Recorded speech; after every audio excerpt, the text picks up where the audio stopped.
नमस्ते everyone, welcome back to my channel. I am Shravya. उम्मीद है कि आप लोग सब अच्छे होंगे। Actually question number 67 I guess, नहीं 66। तो ये क्वेश्चन मैंने ऑलरेडी डिस्कस कर रखा है। आप मेरे चैनल पे जाके इस क्वेश्चन का पूरा एक्सप्लेनेशन देख सकते हैं। हालांकि मैं आपको इसमें भी बता देती हूँ फटाफट। ये लास्ट ईयर का क्वेश्चन है, 68 बीपीएससी का, और सेट बी का हिस्ट्री का क्वेश्चन हम कर रहे हैं। ठीक है। तो क्वेश्चन नंबर 66 में था, during the salt satyagraha in Bihar, in addition to making salt, the people choose to oppose the government by opposing which tax? Hindi में भी है तो आप हिंदी भी क्वेश्चन पढ़ सकते हैं। नमक सत्याग्रह के दौरान बिहार के लोगों ने नमक बनाने के साथ साथ सरकार के विरुद्ध किस कर का विरोध करने का विकल्प चुना? तो ठीक है। तो इसमें मैंने बताया था कि इसका option none of the above होगा। नन ऑफ द एबव इसलिए होगा क्योंकि जो कर चुना था बिहार में वो था आपका चौकीदारी कर। ठीक है, यहाँ पे मैंने लिख दिया है। चौकीदारी कर में क्या होता था, रात में जो पहरेदारी करता है, चौकीदारी करता है, तो उसको ब्रिटिशर्स क्या करता था, पैसा देता था, और वो पैसा हम लोग से ही लेके देता था, इंडियन के लोगों से ही लेके देता था। उसके लिए उन लोगों ने मना कर दिया कि हम ये ऐसा वैसा टैक्स नहीं देंगे। तो इस तरीके से बिहार के लोगों ने सॉल्ट सत्याग्रह को सपोर्ट किया, चौकीदारी को एबॉलिश करके, चौकीदारी टैक्स ना देके। सॉल्ट सत्याग्रह के बारे में मैंने बताया था, ये महात्मा गांधी द्वारा स्टार्ट किया गया था। 12 मार्च 1930 से 6 अप्रैल 1930 तक ये चला था। ठीक है, इसको याद रखेंगे। 78 पीपल ने इसमें पार्टिसिपेट किया था। ठीक है, गांधी जी के साथ इतने सारे लोग थे इस कैंपेन में। और साबरमती आश्रम से दांडी के लिए इन्होंने मार्च किया था। और साल्ट आपको पता है कि एक बहुत ही कॉमन सा है, वैसे भी सॉल्ट को कॉमन साल्ट ही कहते हैं, NaCl। तो ये बहुत ही, मतलब ऐसे देखा जाए तो सॉल्ट हर एक की जरूरत है। लाइक जैसे कि कोई इस पे डिपेंड नहीं करता कि आप अमीर है, गरीब है, मिडिल क्लास है, क्या है। क्योंकि सॉल्ट एक ऐसा चीज़ है जो खाने में यूज आता है, और खाने में अगर नमक नहीं होता है तो वो खाना फिर क्या होता है, बेस्वाद हो जाता है। तो नमक को ब्रिटिशर्स ने इसलिए चूज किया था कि हर एक लोग इंडिया के क्या करते हैं, खाना तो खाते ही हैं, और खाने में नमक का जरूरत पड़ता है।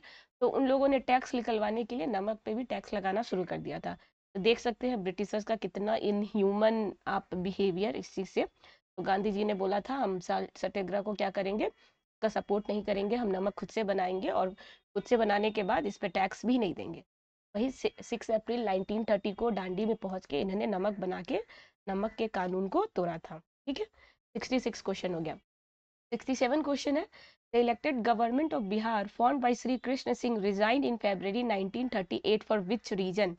हिंदी में पढ़ लेते हैं। श्री कृष्ण सिंह द्वारा गठित बिहार के निर्वाचित सरकार ने फरवरी 1938 में किस प्रकार से, किस कारण से इस्तीफा दिया?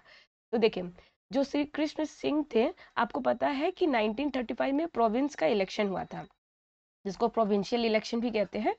इलेक्शन हुआ था, तो इसमें श्री कृष्ण सिंह जी को चुना गया था बिहार के लिए सीएम। और उस टाइम तो सीएम को आप पीएम कहते थे, मतलब पीएम ही कहा जाता था, प्राइम मिनिस्टर। तो आप कह सकते थे कि बिहार के लिए जो प्रोविंशियल इलेक्शन का जो रिजल्ट आया था, उसमें श्री कृष्ण सिंह को चुना गया था बिहार का पीएम, जो कि सीएम ही है। ठीक है। तो उस टाइम जो चल रहा था 1938 के टाइम में, जो सिनेरियो था, जो आप एक इमेजिन कर पा रहे होंगे कि क्या उस टाइम का जो दशा रहा होगा, या हमारे इंडिया के टाइम में क्या हो रहा होगा। उस टाइम में बहुत सारे क्या थे, रिवोल्यूशन चल रहे थे। ठीक है, क्रांतिकारी रिवोल्यूशन हो गया, आपको पता है 1942 में क्विट इंडिया मूवमेंट आया था। 1939 से 1944 तक क्या था, ये वर्ल्ड वॉर 2 चल रहा था। ठीक है, ये भी स्टार्ट हो गया था। तो पूरा मतलब क्रांतिकारी वाला माहौल था। हम लोग बहुत ज़्यादा कोशिश कर रहे थे कि ब्रिटिशर्स के चंगुल से कैसे बाहर निकला निकला जाए, देश को कैसे आज़ाद किया जाए। ठीक है। तो 1938 में श्री कृष्ण सिंह ने क्या किया था, श्री कृष्ण सिंह जी ने क्या किया था कि उन्होंने अपन रिजाइन कर दिया था अपने पोस्ट से। तो रिजाइन करने के पीछे जो उनका मेन पर्पस था, वो था for the release of political prisoner. तो ब्रिटिशर्स ने क्या किया था, बहुत सारे इंपॉर्टेंट पॉलिटिकल प्रिजनर्स को, कैदियों को क्या कर लिया था, जेल में कैद कर लिया था। ठीक है, तो उनको आज़ाद करने के लिए उन्होंने अपने सीट से रिजाइन कर दिया था। तो मेन जो पर्पस होगा, जो मेन इसके पीछे आप वजह बता सकते हैं, तो वो है पॉलिटिकल प्रिजनर को जेल से रिहा करना।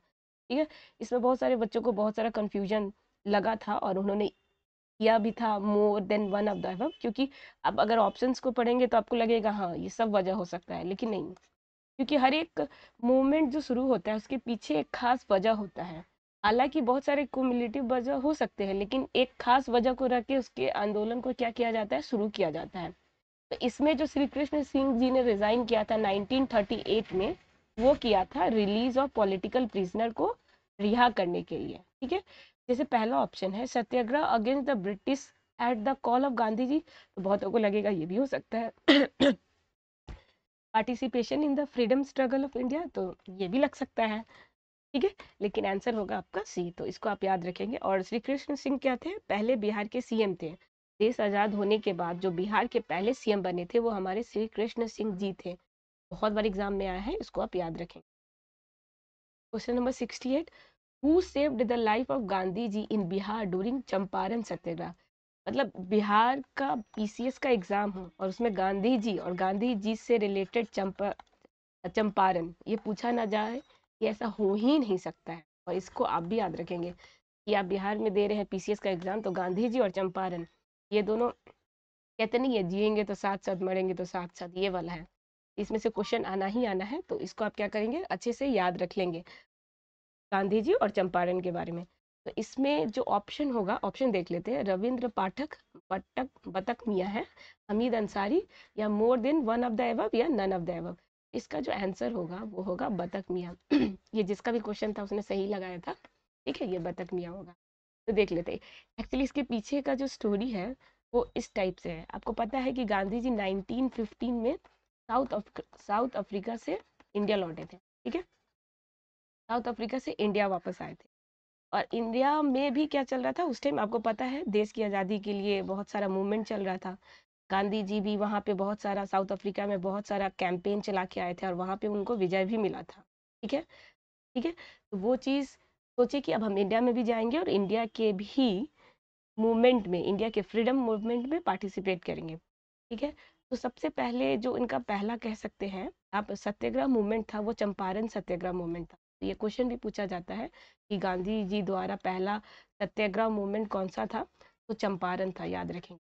चंपारण क्या है, आप बिहार के अंदर सबसे नॉर्थ वेस्ट में है, ये नॉर्थ वेस्ट में है, जिसमें आप वेस्ट चंपारण और उसके जस्ट बगल में है ईस्ट चंपारण। ठीक है, तो चंपारण डिस्ट्रिक्ट में आके उन्होंने चंपारण सत्याग्रह मूवमेंट को स्टार्ट किया था। और चंपारण सत्याग्रह में क्या हुआ था, 3 कटिया प्रणाली था। 3 कटिया मतलब कि 3 भाग में आपको 20 का 3 पार्ट में आपको क्या करना है, इंडिगो प्लांट उगाना ही है। इंडिगो प्लांटेशन होना ही चाहिए, इंडिगो का प्लांट उगना ही चाहिए। और इंडिगो एक ऐसा प्लांट था जिसमें बहुत सारा क्या चाहिए होता है, रिसोर्सेज चाहिए होता है। रिसोर्सेज इन द सेंस इसमें वाटर भी अच्छा खासा चाहिए। अगर इंडिगो का प्लांटेशन लगातार कुछ महीनों कुछ साल तक हो रहा है तो वहाँ का मिट्टी का जो फर्टिलिटी लेवल होता है वो भी खराब हो जाता है। इससे बहुत ज़्यादा पैसा भी नहीं मिलता था पीजेंट्स को, ये सब वजह था। तो ये लोग बहुत ज़्यादा परेशान थे, तो राजकुमार शुक्ला जी गांधी जी को लेके आए थे कि हम लोग बहुत ज़्यादा ब्रिटिश के ये वाले जो उन्होंने 3 कटिया प्रणाली यहाँ पे लगा के रखा है उससे हम लोग बहुत ज़्यादा परेशान हैं, तो प्लीज़ आप हमारे लिए कुछ करें। तो ठीक है, तो 1970 में क्या हुआ था, आपका चंपारण सत्याग्रह मूवमेंट स्टार्ट हुआ था। तो चंपारण सत्याग्रह मूवमेंट के टाइम में एक ऐसा इंसिडेंट आता है, स्टोरी है कि बतक मियाँ थे। ठीक है, तो इन्होंने ब्रिटिशर्स ने बतक मियाँ को बोला था कि देखो मियाँ जी, आपको ना मैं बहुत ही ज़्यादा पैसा दूंगा, आपसे कर भी नहीं लूँगा, आपका पद भी ऊपर कर दूंगा, आप आराम से हमारे हम लोगों के बीच में आराम से रह सकते हैं आप, लेकिन आपको एक काम करना होगा। तो बोला जी बताइए क्या करना होगा। तो इन्होंने बोला कि गांधी जी को जानते हो, तो बोला जी जी गांधी जी को सब जानता है। बोला बस आपको करना है कि गांधी जी को जब आप खाना देने जाओगे, ये ग्लास है, ग्लास में कोई भी ऐसे लिक्विड तो मैटर नहीं करता क्या था उसमें, दूध था, पानी था या जूस था, इसमें आपको क्या करना है, जहर मिला के गांधी जी को बस पिला देना है, बस इतना ही करना है, आपका काम इतना ही है। उसके बाद आपका तो जिंदगी समझे आप एकदम, आपकी जिंदगी में 4 चांद लग जाए। तो भटक मियाँ जी सुन लिए। ठीक है, लेकिन उन्होंने पता है मतलब इतने, आप कह सकते हैं कि इतने वो कहते नहीं है सेल्फ रिस्पेक्ट या फिर गांधी जी के प्रति इनका जो भाव था, क्योंकि ये जानते थे गांधी जी देश की आज़ादी के लिए आए हैं, वो हमें इस अंग्रेजों से क्या करेंगे, देश को आज़ाद करेंगे। बतक मियाँ ने अंग्रेज का बात ना मान के गांधी जी को बता दिया कि आप ये ग्रहण नहीं करे, जो भी जल था, जूस समझ ले कि आप जूस था, इस जूस को आप ना पिए, इस जूस में जहर है, और ऐसा मुझे अंग्रेज ने कहा है ऐसा ऐसा करने के लिए, और इसके लिए मुझे बहुत सारा लालच भी दिया। तो गांधी जी बहुत खुश होते हैं और गांधी जी का जान भी बच जाता है। तो आप कह सकते हैं कि इतना इम्पोर्टेंट रोल बतक मियाँ ने यहाँ क्या किया था, अपनाया था। अगर मान के चलिए इनका ईमान थोड़ा भी खराब होता तो आज गांधी जी हमारे बीच नहीं होते। लेकिन आप देख सकते हैं कि हमारे देश के लोग कितने कितने बहादुर और कितने ईमान से भरे हुए होते थे, अंग्रेजों के चुंगल में आने वालों में से नहीं थे। किसी किसी को आप छोड़ दे तो एक्सेप्शंस तो हर जगह होता है। लेकिन आप कह सकते हैं कि बतक मियाँ जैसे हजारों लोग थे हमारे इंडिया में, जो एक दूसरे का दर्द, जो एक दूसरे का कष्ट को समझते थे और भारत को आज़ादी की ओर ले जाने में बहुत ही ज़्यादा योगदान दिया है। तो बतक मियाँ का भी योगदान कम नहीं है बाकियों से। ठीक है। 69, who led cultivators in Bihar during the non corporation movement. असहयोग आंदोलन के दौरान किसने बिहार में किसानों की अगुवाई की। ठीक है। तो बोल रहा है कि कल्टीवेटर्स को लेट किसने किया था। कल्टीवेटर्स मतलब जो किसान है, जो खेती वेती करते हैं, उसी को कल्टीवेटर्स कहते हैं। तो नॉन कॉर्पोरेशन मूवमेंट के टाइम बिहार में कल्टीवेटर को सपोर्ट किसने किया था, तो उनका साथ किसने दिया था। इसका आंसर हो जाएगा स्वामी विद्यानंद। ठीक है। श्री कृष्ण सिंह तो ये आप जानते हैं, ये क्या है, हमारे पहले सीएम थे, और अभी आपको लास्ट क्वेश्चन में भी इनके बारे में मैंने थोड़ा बहुत बताया। राजकुमार शुक्ला, ये गांधी जी को लेके आए थे चंपारण में, और इन लोगों के ही प्रयास से क्या हुआ था, इंडिगो, जो इंडिगो रिवॉल्ट कह सकते हैं, या इंडिगो का जो टैक्स प्रणाली था उसको खत्म कर दिया गया था। तो इसका आंसर हो जाएगा स्वामी विद्यानंद। ये भी क्या थे, किसानों के लिए कह सकते थे मसीहा है। ये एक तरह से पीजेंट्स कल्टीवेटर्स के लिए खड़े होते थे। जो भी अंग्रेज का कह सकते हैं ना कि आप बहुत ही ज़्यादा ऑपरेसिव टैक्स, उनका जो सिस्टम चलता था, ऑपरेसिव मतलब कि बहुत ही ज़्यादा दर्दनीय आप कह सकते हैं। कि आपको इसी खेत से, आपको मान के चलिए कि आपके पास इतना एकड़ खेत है, तो इस एकड़ से मान के चलिए 1 एकड़ है, ठीक है, या 1 हेक्टेयर है, 1 हेक्टेयर से उनको हर साल आपको इतना प्रोडक्शन चाहिए ही, कुछ भी प्रोडक्शन मतलब बहुत ज़्यादा प्रोडक्शन चाहिए। ये सब ऑपरेसिव नेचर था, ऑपरेसिव सब क्या था, ब्रिटिशर्स के साइड से लागू किया हुआ था। तो इसी को ख़त्म करने के लिए बिहार के अंदर स्वामी विद्यानंद खड़े हुए थे, और नॉन कॉरपोरेशन मूवमेंट के टाइम, नॉन कॉरपोरेशन मूवमेंट के टाइम इन्होंने सपोर्ट किया था। तो इसका आंसर हो जाएगा स्वामी विद्यानंद। और नॉन कॉरपोरेशन मूवमेंट के बारे में थोड़ा जान लेते हैं, में क्या हुआ था। नॉन कॉरपोरेशन मूवमेंट ये स्टार्ट कब हुआ था, 1919 में स्टार्ट हुआ था, और 1922 में ख़त्म हुआ था। आपको पता है 1914 से 1918 तक क्या था, वर्ल्ड वार 1। 1980 में वर्ल्ड वार ख़त्म हो गया था। 1980 में जैसे ही ख़त्म हुआ था तो 1990 में नॉन कॉरपोरेशन मूवमेंट, तो एनसीएम ये मूवमेंट है ना, गांधी जी द्वारा स्टार्ट किया, गांधी जी ने स्टार्ट किया। और नॉन कॉपरेशन मूवमेंट का जो मीनिंग होता है, नॉन कॉपरेशन, कॉपरेशन का मतलब होता है सहयोग करना। हाँ, थोड़ा मैं आपको सहयोग कर रहा हूँ, आप थोड़ा सहयोग करें, हमारी गाड़ी चल देगी। तो यहाँ पे था कि गांधी जी ने सख्त बोला था कि अब हम ब्रिटिशर्स का कोई सहयोग करेंगे, इसलिए हम लोग अब खुद का कुछ करेंगे। खुद का मतलब कि अब अपने बलबूते से क्या करेंगे, देश को आज़ाद करेंगे, इनके चक्कर में रहेंगे तो हमारा देश कभी आज़ाद नहीं होगा। और गांधी जी ने अभी ही कहा था कि अगर नॉन कॉपरेशन मूवमेंट में देश के लोगों ने अगर हमारा साथ दे दिया तो मैं कंट्री को 1 साल के अंदर क्या करूँगा, आज़ाद करके दिखाऊंगा। लेकिन ऐसा हुआ नहीं, क्योंकि ब्रिटिशर्स आपको पता है कितने चालाक और चालाक लोमर है ये लोग। तो नॉन कॉपरेशन मूवमेंट आपका 1990 से 1922 में स्टार्ट हुआ। 1922 में ही क्यों ख़त्म हुआ, क्योंकि 1922 में फरवरी 1922 में चौरी चौरा इंसिडेंट हो जाता है। और चौरी चौरा इंसिडेंट गोरखपुर में होता है, जिसमें क्या होता है, एक पुलिस थाने में मतलब कुछ इंडियंस के द्वारा क्या कर दिया जाता है, मतलब उग्र, थोड़ा उग्र होने के पीछे बहुत सारा वजह है। तो पुलिस थाना में आग लगा दिया जाता है, और पुलिस थाना में क्या होते हैं, बहुत सारे पुलिस ऑफिसर्स होते हैं, हवलदार होते हैं, तो वो लोग क्या हो जाते हैं, उसमें मर जाते हैं, ब्रिटिशर्स के होते हैं। इस इंसिडेंट के बाद ही गांधी जी क्या करते हैं, नॉन कॉपरेशन मूवमेंट को बैकआउट कर लेते हैं, बोलते हैं कि नहीं, अब नॉन कॉपरेशन मूवमेंट नहीं आगे बढ़ेगा, बिकॉज यहाँ पे क्या हो गया, वायलेंस हो गया है। मैंने पहले ही शुरू दिन से ही कह रहा हूँ कि मुझे नॉन वायलेंस पे काम करना है। वायलेंस कहीं भी नहीं चाहता, एक रत्ती भी वायलेंस नहीं होना चाहिए, उनका था। उनका मोटो ही था गांधी जी का शुरू से कि वायलेंस कभी भी नहीं होना चाहिए। उनके टाइम पीरियड में तो बिल्कुल भी नहीं, उनके आसपास भी नहीं या उनके लोगों द्वारा भी नहीं। वही 1922 में फरवरी में चौरी चौरा इंसिडेंट हो जाता है, की वजह से गांधी जी को नॉन कॉपरेशन मूवमेंट वापस लेना। ठीक है, तो इसको याद रखें। Question number 70, the Swadeshi and the boycott were adopted the method of struggle for the first time during the. प्रथम बार संघर्ष के तरीके के रूप में स्वदेशी एवं बहिष्कार किसके द्वारा अपनाया गया। तो ये तो थोड़ा इजी क्वेश्चन है, देख लेते हैं। होम रूल मूवमेंट नहीं, होम रूल मूवमेंट किसके द्वारा स्टार्ट किया गया था? बाल गंगाधर तिलक और एनी बेसेंट, एनी बेसेंट के द्वारा, ये याद रखेंगे। ये होम रूल मूवमेंट 1916 में, और 1917 में आपकी एनी बेसेंट क्या बनी थी? एनी बेसेंट बनी थी इंडियन नेशनल कांग्रेस की प्रेसिडेंट बनी थी। ठीक है, ऐसे याद रखेंगे। 1916 में होम रूल स्टार्ट हुआ था बाय बाल गंगाधर तिलक और एनी बेसेंट। 1917 में एनी बेसेंट ने आईएनसी में प्रेसिडेंट बनी थी, और ये थी फर्स्ट फीमेल, ठीक है, फीमेल प्रेसिडेंट ऑफ आईएनसी। ठीक है, फर्स्ट फीमेल है, फर्स्ट इंडियन फीमेल नहीं है, इंडियन नहीं है ये, इंडियन, बिकॉज ये आयरलैंड की थी इसलिए इंडिया की नहीं थी, इसलिए ध्यान रखेंगे फर्स्ट फीमेल है, पहली इंडियन, फर्स्ट इंडियन फीमेल तो सरोजनी नायडू। ठीक, तो याद रखें। ठीक है, visit of the Simon Commission to India, तो ये भी नहीं होगा, मतलब कि साइमन कमीशन आया तब क्या हमने स्वदेशी और बाइकॉट अडॉप्ट किया था। तो पार्टीशन ऑफ बंगाल, तो ये सही होगा 1905। तो 1905 में क्या हुआ था? बंगाल का पार्टीशन हुआ था, और बंगाल के पार्टीशन के पीछे जो ब्रिटिशर्स ने ना तर्क दिया था कि बंगाल बहुत ही ज़्यादा बड़ा हो गया है, तो इसको हम लोग हैंडल नहीं कर पा रहे हैं, इसके एडमिनिस्ट्रेशन में बहुत दिक्कत आ रही है, तो हम लोग क्या करते हैं, इसको छोटा छोटा पार्ट में डिवाइड कर देते हैं। तो क्या होगा, एडमिनिस्ट्रेशन और कंट्रोल करना ईजी हो जाएगा।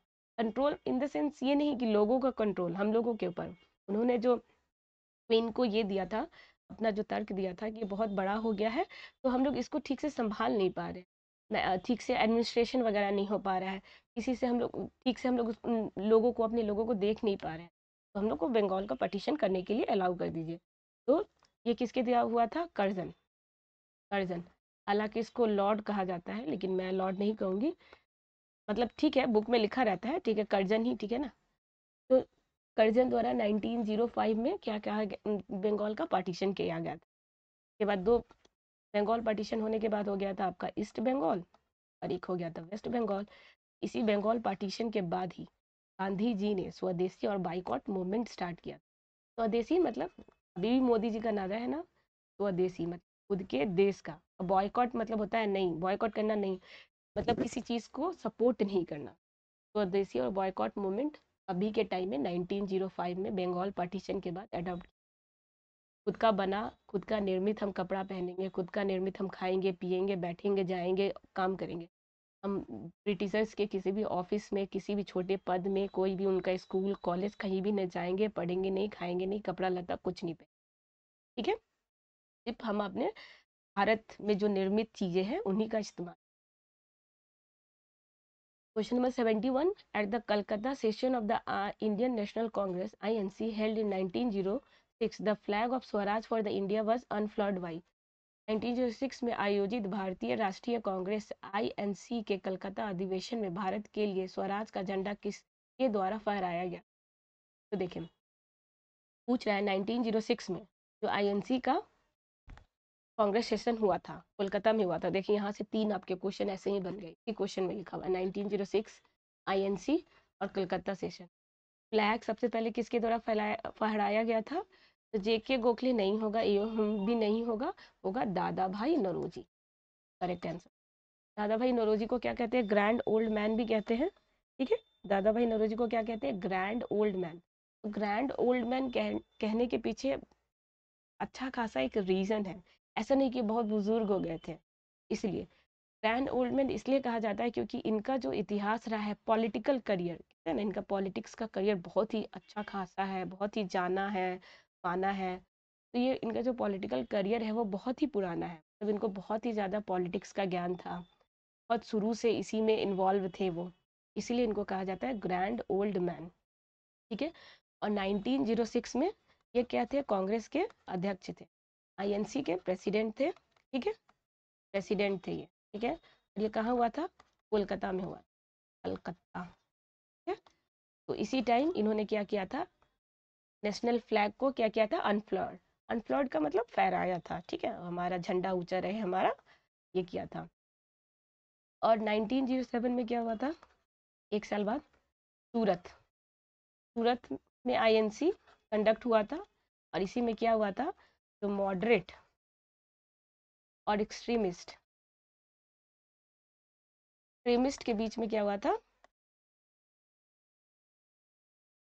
दोनों में क्या हो गया था, स्प्लिट हो गया था। स्प्लिट मतलब दोनों में टकराव, मॉडरेट और एक्सट्रीमिस्ट के बीच में टकराव हो गया था। मॉडरेट लीडर्स का कुछ आप नाम कमेंट में बताएंगे। एक्सट्रीमिस्ट के लिए तो बहुत ही फेमस है लाल पाल पाल, लाला लाजपत, बिपिन चंद्रपाल और पी का आप बताएंगे। लाला लाजपत राय, बाल गंगाधर तिलक, बिपिन चंद्र पाल। ठीक है, पाल का पी लिया गया है और बाल गंगाधर का बी लिया गया है और लाला लाजपत का एल लिया गया। ठीक है, question number 72। During the freedom struggle, a parallel movement launched in the Indian state ruled by the Indian rulers such as Kashmir, Nizam, Hyderabad, Travancore, etc. was।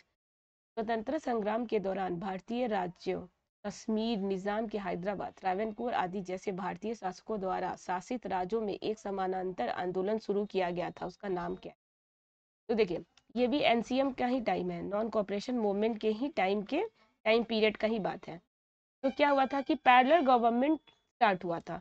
Parallel government, parallel मतलब जो समानांतर होता है ना, पैरेलल लाइंस कहते हैं ना, आप लोग पढ़ते होंगे। पैरेलल लाइन से ये में से एक लाइन बाइसेक्ट कर रहा है तो ये एंगल इक्वल होता है, तो मतलब समानांतर। एनसीएम जब चल रहा था तो उसके साथ साथ साउथ में भी, साउथ मतलब हमारे इंडिया के दो दक्षिणी भाग है, में भी क्या हो रहा था, एक मूवमेंट स्टार्ट हुआ था। ठीक है, जैसे ये वाला पार्ट सब, ये सब साउथ में आएगा।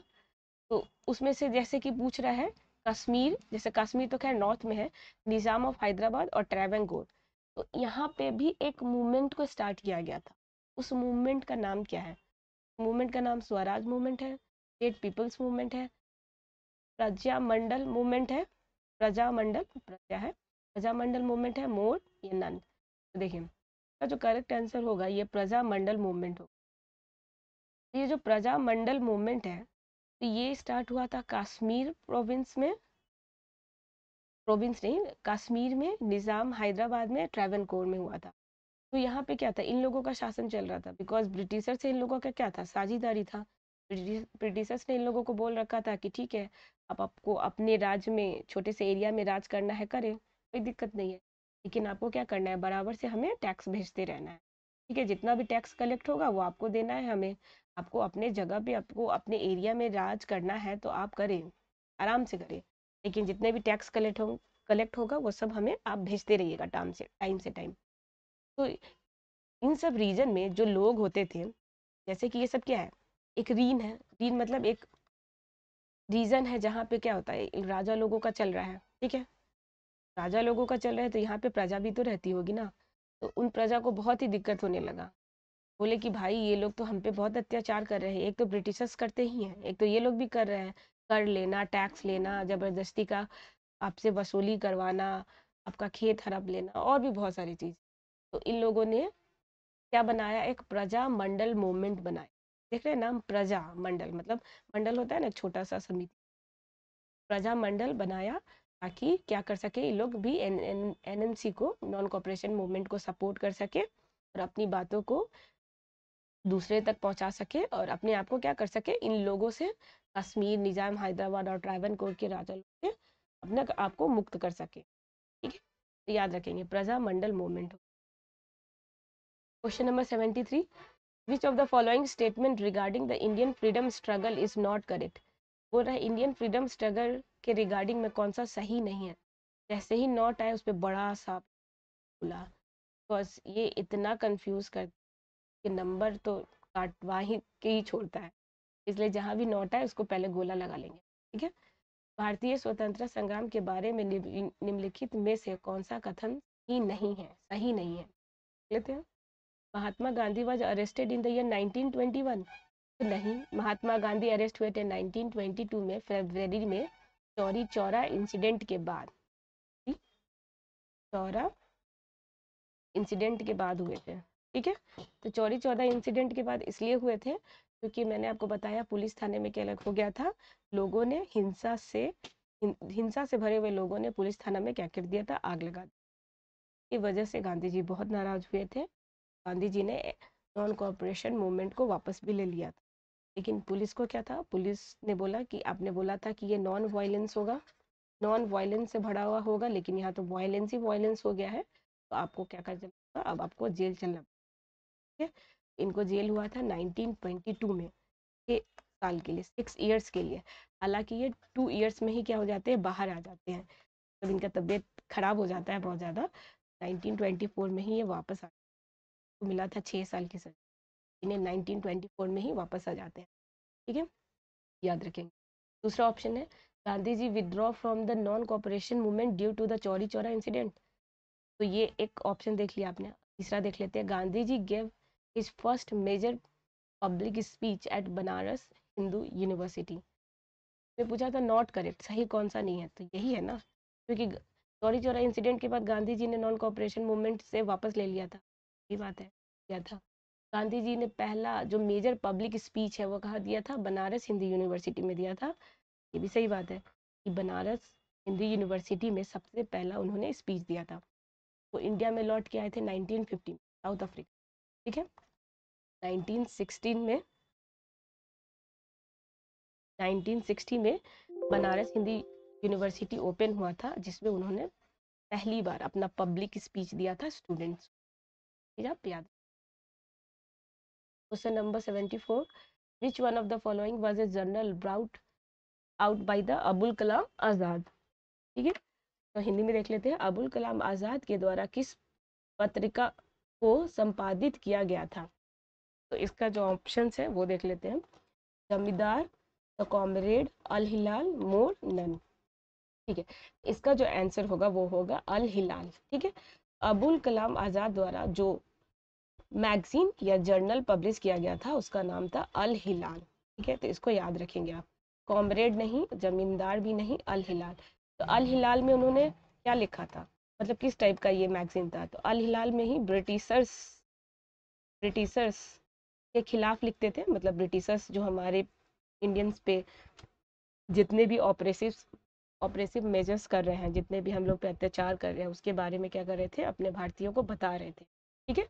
और हिंदू और मुस्लिम की यूनिटी के बारे में भी ये लिखते थे, हिंदू प्लस मुस्लिम्स की यूनिटी के बारे में भी, ठीक है, तो ये भी आप याद रखेंगे, ये दोनों हो जाएगा। Question number 75, how did the study of history help in creating a feeling of nationalism in India towards the end of 19th century, कहते हैं, how did the study of history help in creating a feeling of nationalism in India toward the end of 19th century, तो 19th century से क्या मतलब होता है,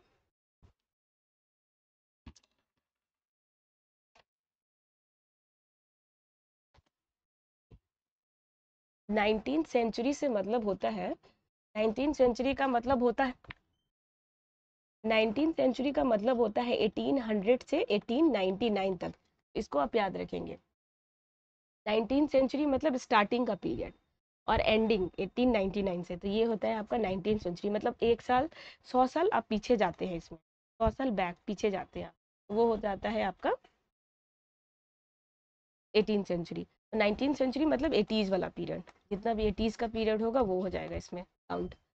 तो देख लेते हैं, by urging people to struggle and change the miserable condition of life under the British rule, by interpreting history and refuting the British portrayal of Indian as the backward, primitive and the incapable of governing themselves, by writing about the Indian glories past and urging people to take pride in their achievements, इसका answer हो जाएगा D, all of the above. All of the above क्यों होगा, क्योंकि इसमें option में जो आपसे पूछा गया है क्वेश्चन में, आपसे वही पूछा गया है। 75 हिंदी में देख लेते हैं। 19वीं शताब्दी के अंत में इतिहास के अध्ययन ने भारत में राष्ट्रीय की भावना पैदा करने में किस प्रकार की मदद की? ये जितना भी मैंने ऑप्शन बताया है वो सब मदद किया था इसमें, नेशनलिज्म को जगाने में, ठीक है। एंड ऑफ 19th सेंचुरी मतलब कि 1899 हो गया या 1817, तो ये सारे जितने भी ऑप्शंस दिए हैं वो सारा ऑप्शंस क्या है, सही है, करेक्ट है। इन सारे ऑप्शन से आपको यही पता चलेगा कि लोगों में देश प्रेम के लिए जागरूक किया गया था। वही, जैसे कि पहला ऑप्शन देख ले हिंदी में, ब्रिटिश शासक के तहत दयनीय स्थिति को बदलने और संघर्ष करने के लिए लोगों से आग्रह करके, सही बात है। इतिहास की पूर्ण व्याख्या करके और अंग्रेजों द्वारा भारतीयों को पिछड़ा, आदिम और खुद पर शासन करने में असमर्थ के रूप में चित्रित करने वाला खंडन करके, ये भी सही बात है। और भारत के गौरवशाली अतीत के बारे में लिखकर और लोगों से उनकी उपलब्धियों पर गर्व करने का आग्रह करके, ये सारा चीज क्या करता था, लोगों में, भारतीय लोगों में नेशनलिज्म का भावना बढ़ाता था। तो हम लोग 90s and of 19th century में इसी सब चीज से हमारा अंदर देश प्रेम की भावना जागी और हम लोग और ज़्यादा तेज़ी से क्या करने लगे, अपने इंडियन फ्रीडम में पार्टिसिपेट करने लगे। Question number 76, which of the following statement are not correct regarding the non cooperation movement in the town? मतलब नॉन कॉपरेशन मूवमेंट टाउन में हुआ था, उसके रिस्पेक्ट में बताना है कि सही कौन सा नहीं है। तो only the upper caste and the rich people took part in the movement, नहीं, ओनली लगा है, ओनली तो कभी वैसे भी नहीं सही होता है। ओनली का मतलब बोल रहा है सिर्फ अपर कास्ट लोग और रिच पीपल ही पार्टिसिपेट किए थे एनसीएम में, तो ऐसा तो नहीं है। पीजेंट्स किए थे, वुमेन्स किया था, स्टूडेंट्स किया था, चिल्ड्रंस किया था, सब लोग जहाँ तक हो पाए सब, लोअर क्लास, मिडिल क्लास, हर वर्ग के लोग यहाँ पे पार्टिसिपेट किए थे। तो ऐसा तो नहीं है सिर्फ अपर कास्ट और रिच लोग ही किए थे, ये गलत हो जाएगा। The council election were boycotted even by the Justice Party of Madras, ये क्या है, नॉट करेक्ट है। तो ये तो सही है, ये सही बात है कि नॉट करेक्ट में तो ये आएगा क्योंकि ये लोग नहीं किए थे सिर्फ पार्टिसिपेट, तो ये हो गया। दूसरा भी पूछ रहा है, the council election were boycotted even by the Justice Party of Madras, ये भी आपका क्या हो जाएगा, सही हो जाएगा। 1000 of students left government control school, head masters and teacher resigned and lawyers give up their practices, तो ये सही बात है। ठीक है, तो ऑप्शन 3 सही है, ये दोनों क्या है, गलत है। तो इसको आप याद रखेंगे। ऑप्शन 1 और 2 क्या हो जाएगा, नॉट करेक्ट, नॉट है तो गोला लगा लेंगे, ठीक है, नॉट है, नहीं है, गोला लगा लेंगे। आंदोलन में केवल उच्च जाति और अमीरों ने भाग लिया था, तो नहीं भाई, ऐसा बिल्कुल नहीं हुआ था। मद्रास की जस्टिस पार्टी द्वारा भी काउंसलिंग के चुनावों को बहिष्कार किया गया था, ये भी गलत बात है। और हजारों छात्रों ने सरकारी नियंत्रण वाले स्कूलों को छोड़ दिया, प्रधानाध्यापक और शिक्षकों ने इस्तीफा दे दिया और वकीलों ने अपनी प्रैक्टिस छोड़ दी, तो ये सही है। और ये दोनों क्या है, गलत है एनसीएम के रिगार्डिंग, तो इसको आप याद रखेंगे। Question number 77, a sannyasi who came to the district and spell an indentured labourer in Fiji, Fiji लिखा हुआ है यहाँ पे, carrying a copy of Tulsidas Ramayana is back from which he would reside way to vary to the rural audience. The peasant lead referred to here is, तो वो peasant leaders का जो नाम इसमें बताया गया है, डिसाइफर करना है कौन पीजेंट लीडर है, उनका नाम क्या होगा। हिंदी में पढ़ लेते हैं। एक सन्यासी जो पीजी में एक गिरमिटिया मजदूर के रूप में काम करने के बाद उस जिले में अपनी पीठ पर तुलसीदास रामायण की एक प्रति लेकर आया था, जिससे वो ग्रामीण श्रोताओं को छंद सुनाता था। यहाँ जिस किसान नेता का जिक्र है वो कौन है? तो इसका आंसर देख लेते हैं, बाबा रामचंद्र, तो यही होगा। ऐसे भी आप याद रखेंगे, इसका एक तरीका, रामायण है तो रामायण में राम आता है ना, तो इससे आप कनेक्ट कर लेंगे। अगर भूल जाते हैं तो कि बाबा रामचंद्र, तो इसका आंसर हो जाएगा बाबा रामचंद्र तुलसीदास रामायण। तो इसके पीछे क्या है स्टोरी, देखें। पीजी में क्या करते थे, बाबा रामचंद्र वहाँ पे पीजी गए हुए थे और वहाँ पे वो नौकरी करते थे। वहाँ जो नौकरी करते थे तो वैसा वैसा नहीं कि इनको एसी में रहना है, बहुत सुकून से जिंदगी कट रहा है, ऐसा कुछ नहीं। उनको एज अ, यहाँ पे देखिए लिखा हुआ है एक वर्ड, गिरमिटिया, मतलब जिसको कहते हैं बॉन्डेड लेबर, बॉन्डेड लेबर। और बॉन्डेड लेबर का हालत तो आप जानते ही हैं, इससे बहुत अच्छे से रूबरू होंगे। जहाँ पे क्या होता है, मनी फिक्स नहीं होता है, टाइम फिक्स नहीं होता है, मनी फिक्स नहीं है आपका, टाइम फिक्स नहीं है आपका, ये सब फिक्स नहीं है, और आपको कितने देर तक वर्क करना है, क्या है खाना है, कब सोना है, किसी का अता पता नहीं। मतलब एक टाइम, अब बॉन्डेड लेबर मतलब आपको बता दिया गया है कि 1 महीना आपको यहाँ पे काम करना है, लेकिन उस एक महीने में आपको कब सोना है, कब खाने का छुट्टी दिया जाएगा, कब आपको वॉशरूम जाना है, इस सब का कोई अंदाजा नहीं।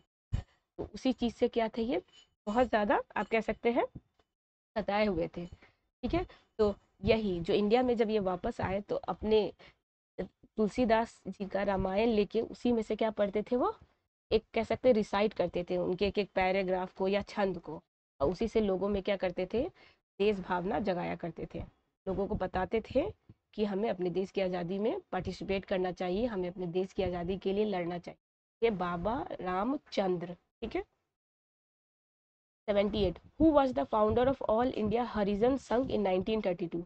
तो हरिजन संघ, ये नाम सुनते ही आपके कान 2 से 4 हो जाने चाहिए, बिकॉज हरिजन जो टर्म है ये महात्मा गांधी द्वारा ही दिया गया है, क्योंकि महात्मा गांधी ही उनका कहना था कि यहाँ पे भारत में जितने भी लोग रहते हैं वो हरि के जन हैं। हरि मतलब, हरि हमारे कान्हा जी श्री कृष्ण को कहा जाता है हरि भी, मतलब जितने भी लोग हैं वो हरि के लोग हैं, हरि के जन हैं, मतलब हरिजन है वो।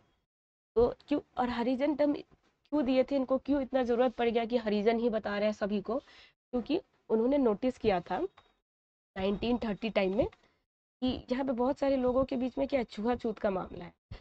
उन्होंने देखा कि बहुत सारे अपर मिडिल क्लास इवन लोग हैं ना, लोअर क्लास के लोगों को अपने साथ बिठाते नहीं थे, उनको दूर बिठाते थे। उनको ये यहाँ का पानी वो नहीं पी सकते हैं, इस मंदिर में नहीं जा सकते, यहाँ नहीं उठ सकते, यहाँ नहीं बैठ सकते, यहाँ जॉब नहीं कर सकते, यहाँ पार्टिसिपेट नहीं कर सकते, यहाँ वो हक से नहीं आ सकते हैं। तो ये सब बहुत ज़्यादा उस टाइम क्या था, अनटचेबिलिटी वाला मामला था। तो उन्होंने तब ये वर्ड बनाया था कि ये नहीं, ऐसा कुछ नहीं है, यहाँ के हर एक लोग हरिजन है, हरि के जन है, वो भगवान के देन है, इसलिए सब लोग बराबर है, सब लोग इक्वल है। तो हरिजन संघ उन्होंने 1932 में बनाया था। 1932 में आपका क्या हुआ था, थर्ड राउंड टेबल हुआ था, याद रखेंगे, थर्ड राउंड टेबल। पहला हुआ था 1930 में, दूसरा 1931 में और तीसरा 1932 में। ठीक है, तो ये याद रखेंगे। तो ये महात्मा गांधी द्वारा ही दिया गया है। ठीक है, ऐसे बी आर अम्बेडकर से कंफ्यूज नहीं करेंगे, बस बी आर अम्बेडकर ने भी अपने बचपन में, इनफैक्ट बचपन या कुछ हद तक अपने एडल्टहुड में भी बहुत ज़्यादा फेस किया था, किसको, अनटचेबिलिटी को। वो स्कूल में पढ़ते थे, वहाँ के स्कूल में उनको नीचे बैठने दिया जाता था, दरी पे भी नहीं बैठ सकते थे, वो नीचे बैठना पड़ता था, वो भी एकदम कॉर्नर में, रूम के एकदम कोना में।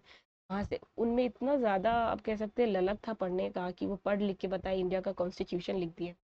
और बहुत ही ज़्यादा फेस किए हुए हैं, मतलब इनका जीवन बहुत बहुत कठिनाइयों से भरा हुआ है। इनका बहुत सारे बुक्स हैं, आप उनको भी पढ़ सकते हैं, आपको बहुत ज़्यादा प्रेरणा मिलेगी। Question number 79, on February 20, 1947 British prime minister Attlee announce the British government decision to withdraw from India latest by. तो 20 फरवरी 1947 जो ब्रिटेन के प्राइम मिनिस्टर थे वो थे एटली।